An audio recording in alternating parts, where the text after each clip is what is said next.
여러분 어린 아이가 이제 다쳐서 넘어져가지고 다쳐서 우는 모습을 보신 적 있으시죠? 대부분 이제 육아를 하셨고 또 이제 손녀 손주들이 있는 그런 어른들께서는 대부분 다 아실 겁니다. 만약에 아이가 넘어져서 이제 무릎이 깨졌어요. 무릎이 좀 막 이렇게 심하게 좀 깨져서 그 울고 있는 아이의 모습을 본다면 부모는 어떻게 할까요? 야, 내가 너 조심하라고 했지. 에이그, 너 언젠가는 그럴 줄 알았어. 야, 네가 엄마 말 안 듣고 아빠 말 안 들으니까 그렇게 되는 거야. 잘 됐어. 아파봐야 알지. 라고 혼을 내기보다는, 비난을 하고 뭐라고 하기보다는 먼저 달려가서 그 아이를 안아주겠죠. 뭐 혼내는 건 그 다음 문제일 수 있겠지만 가장 먼저는 달려가서 그 아이를 안아주겠죠. 어떻게 하다 넘어졌니? 아프지 아프지 하면서 불어주고 그 흙을 털어주고 하면서 그 아이를 안아주고 달래줄 겁니다. 그게 부모의 마음이죠. 자녀를 향한 부모의 사랑입니다. 하나님은 우리의 아버지이십니다.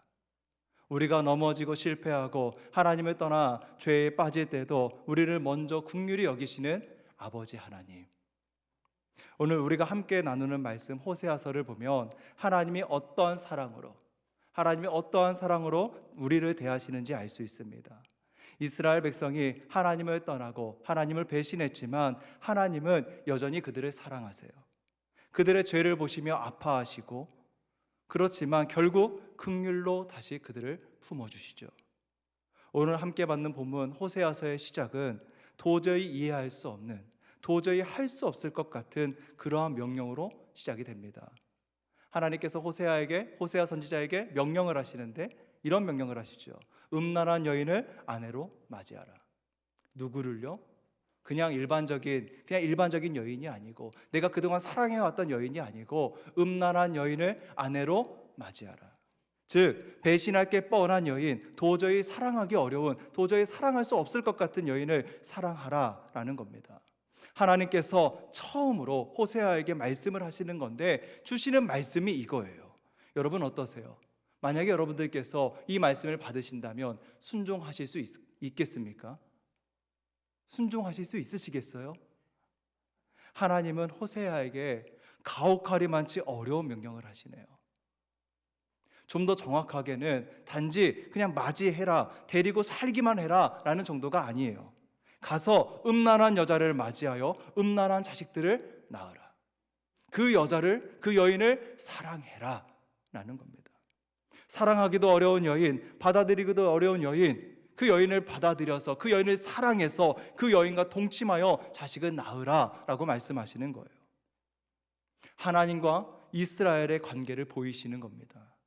하나님의 마음, 하나님의 아픔, 하나님의 진노, 그리고 더 나아가서는 하나님의 긍휼을 보이시는 거죠. 호세아는 북이스라엘에서 주로 활동했던 선지자입니다.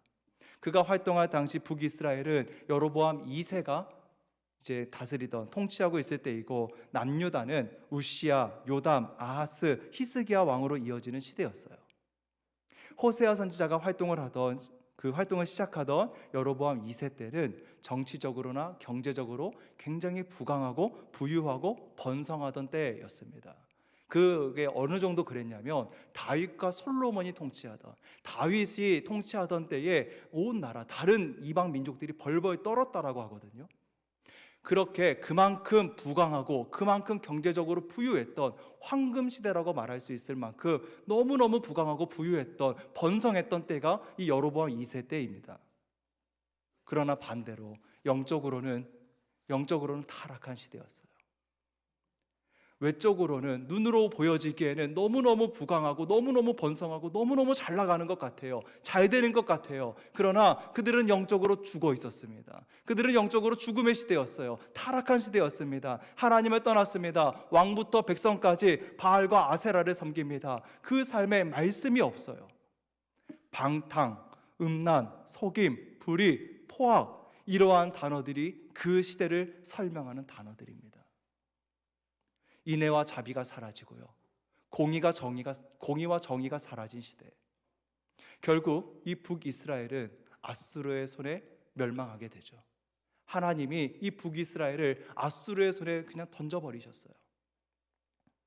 하나님은 이 북이스라엘의 결말을 기록하게 하시면서 이렇게 말씀하세요. 열왕기하 말씀을 받도록 하겠습니다.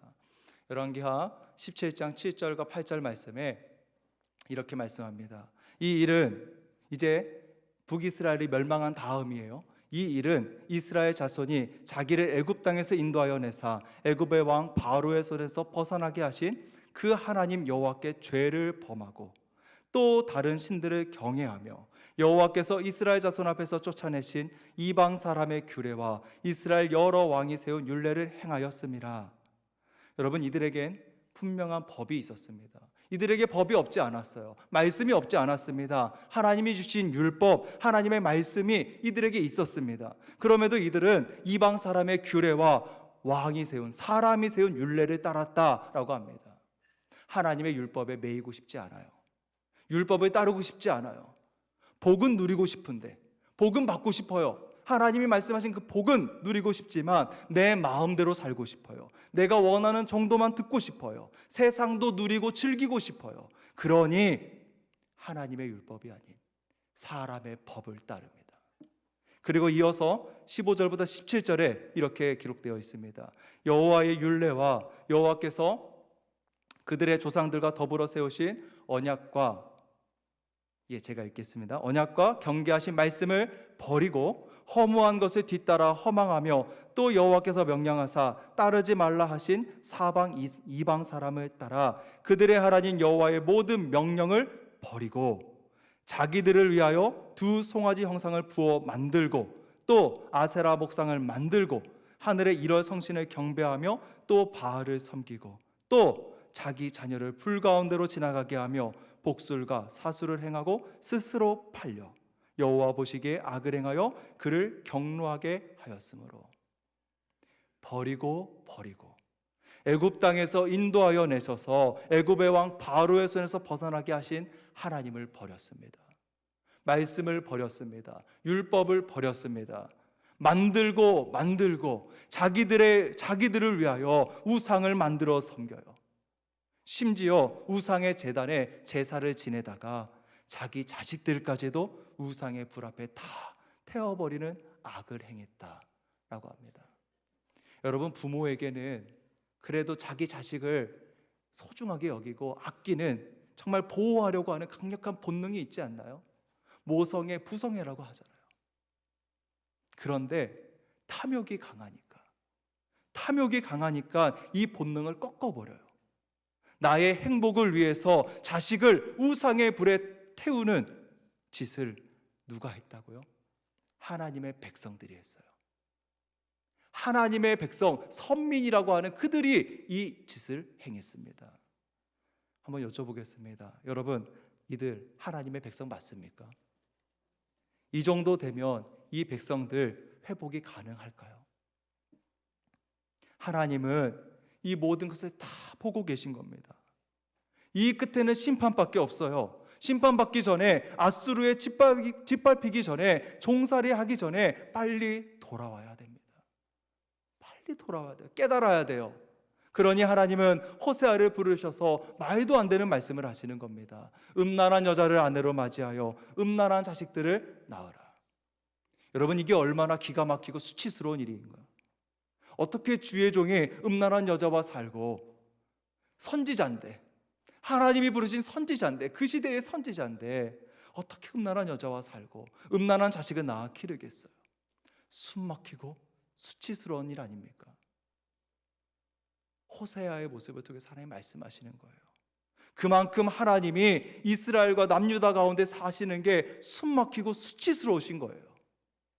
하나님이 그 백성들과 함께 살려고 하니 너무 숨막히고 수치스러워서 이 백성들 어떻게 하면 좋을까? 이들을 어떻게 하면 좋을까?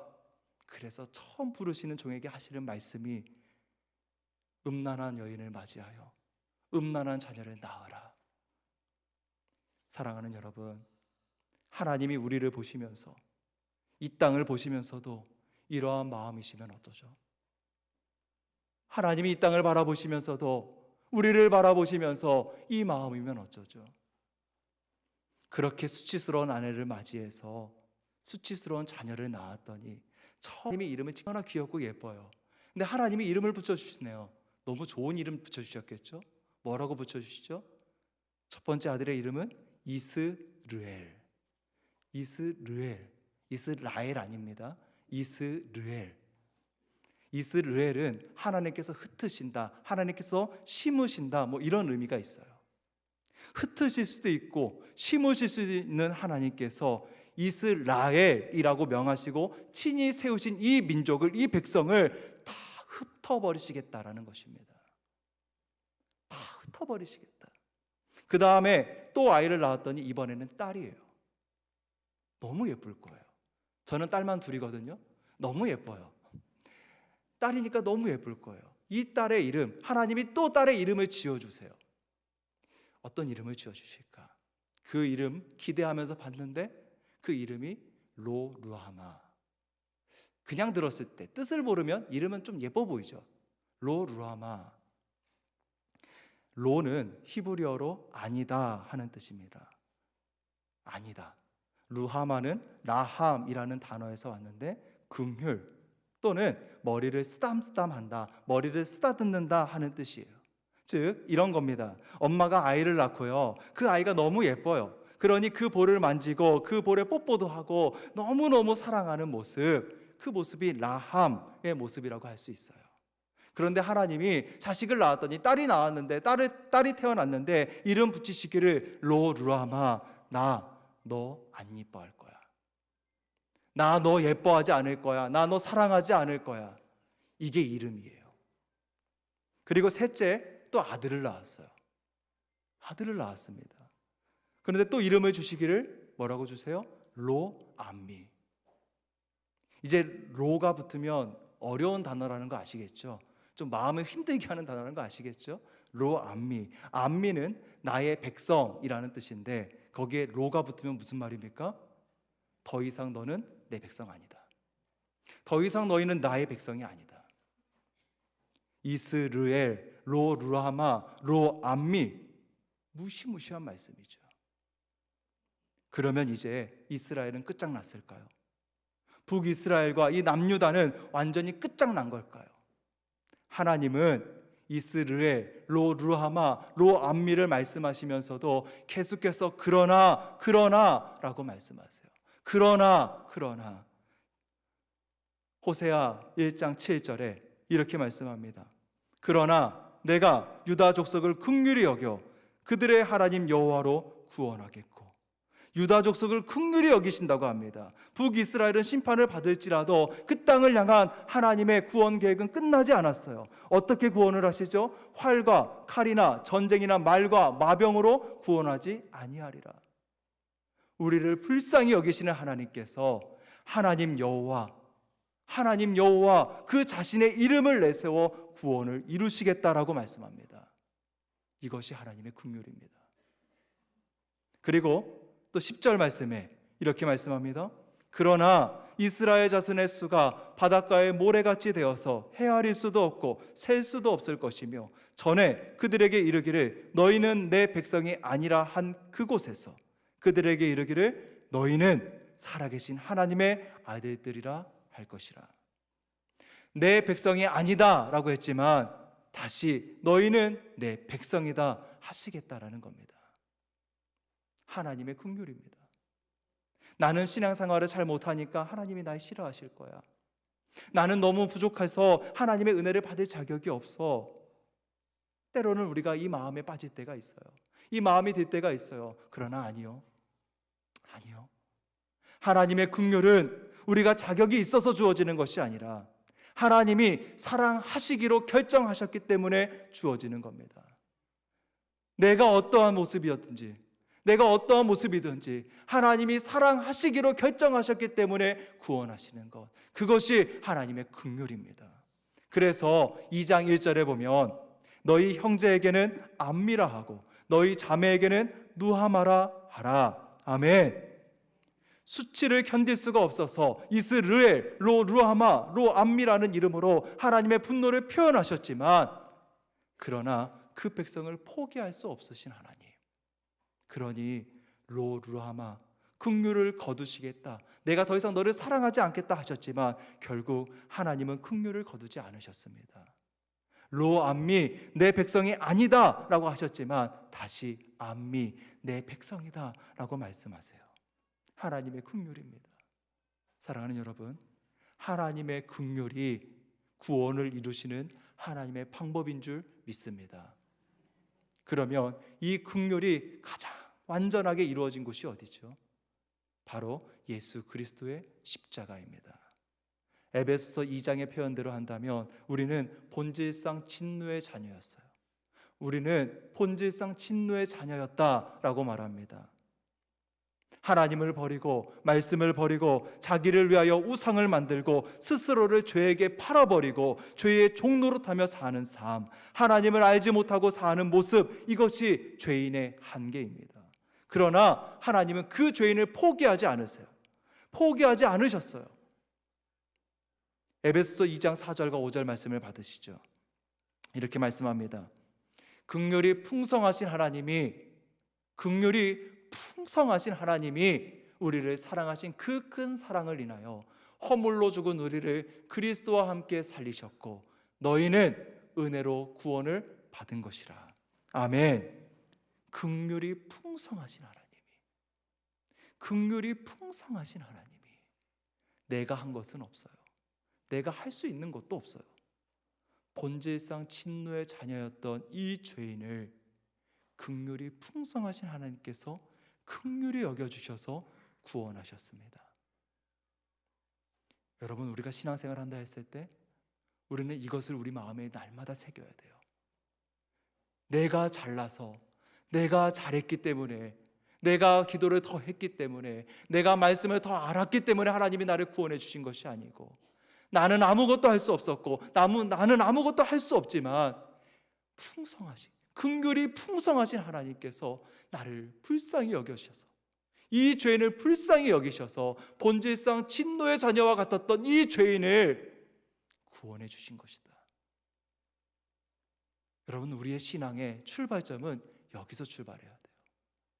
우리의 신앙의 출발점은 여기서 출발해야 됩니다. 예수님은 우리를 위해 십자가를 지셨고 우리를 내 백성이라 부르셨어요. 우리를 긍휼히 입은 자로 삼으셨습니다. 사랑하는 여러분, 이것이 죄인을 구원하시는 하나님의 방법입니다. 그 풍성하신 긍휼로 우리가 이 자리에 있는 줄 믿습니다. 말씀을 맺겠습니다. 하나님의 긍휼, 죄인을 구원하시는 하나님의 방법입니다. 하나님의 긍휼이 오늘도 우리의 삶을 인도하시는 줄 믿습니다. 그 하나님의 풍성하신 긍휼을 날마다 우리 마음에 새기고 내 삶에 새기며 복음의 증인으로서, 예수 그리스도의 증인으로서 하나님의 풍성하신 긍휼을 증거하는 삶이 되시기를 축원합니다.